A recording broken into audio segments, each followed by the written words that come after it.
जैश ए मोहम्मद के महिला विंग पर बड़ा खुलासा सामने आया। दर्शकों, महिला विंग जमात उल मोमिनात को लेकर खुलासा, जिसमें जैश ए मोहम्मद के सरगना मसूद अजहर का खुलासा है। 5000 महिलाएं संगठन में शामिल हो, आत्मघाती हमलों की ट्रेनिंग दी जा रही है, मसूद अजहर कह रहा है। और साथ ही साथ आपको बता दें 5000 फीमेल्स को इस संगठन में शामिल कराने की कोशिश जो है यहाँ पर की जा रही है।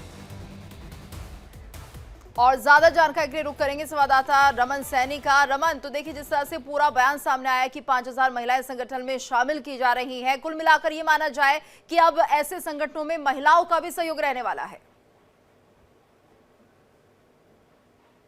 जी हाँ, बिल्कुल। देखिए, ऑपरेशन सिंदूर के बाद अगर आप देखेंगे तो एक बड़ा मूव है ये जैश ए मोहम्मद की तरफ से कि महिला विंग की शुरुआत जो है वो जैश ए मोमिनात के नाम पर जो है वो की गई है। और 8 अक्टूबर को इस इकाई की जो है वो शुरुआत खुद जैश ए मोहम्मद की चीफ अजहर मसूद की बहन सादिया, समीरा और उमर फारूक, जो पुलवामा में मास्टरमाइंड थे पुलवामा अटैक के, उनकी पत्नी अफीरा की देखरेख में इस संगठन की शुरुआत की गई थी। तो जैश ए मोहम्मद का एक वुमेन विंग होगा और भारत को दहलाने के लिए एक बड़ी साजिश जो है वो इसकी तरफ से रची जा रही है। और इसमें अब ये दावा किया जा रहा है कि करीबन 5000 ऐसे महिलाएं हैं जो अब इस संगठन का साथ जो है वो साथ जुड़ चुकी हैं। और इनको बाकायदा अगर आप देखेंगे रमन, इसके तो साथ अब सवाल ये भी, क्योंकि लिट्टे को लेकर के जिक्र हो रहा था, लगातार हमने देखा है साउथ में जिस तरीके से एक परंपरा रही थी, जब हमने राजीव गांधी को लेकर के तस्वीर देखी थी, उस दौरान लिट्टे में महिला का इस्तेमाल किया गया था, महिलाओं का इस्तेमाल सामने आया था। तो क्या उसी नक्शे कदमों पर अब जैश ए मोहम्मद भी चल पड़ा है?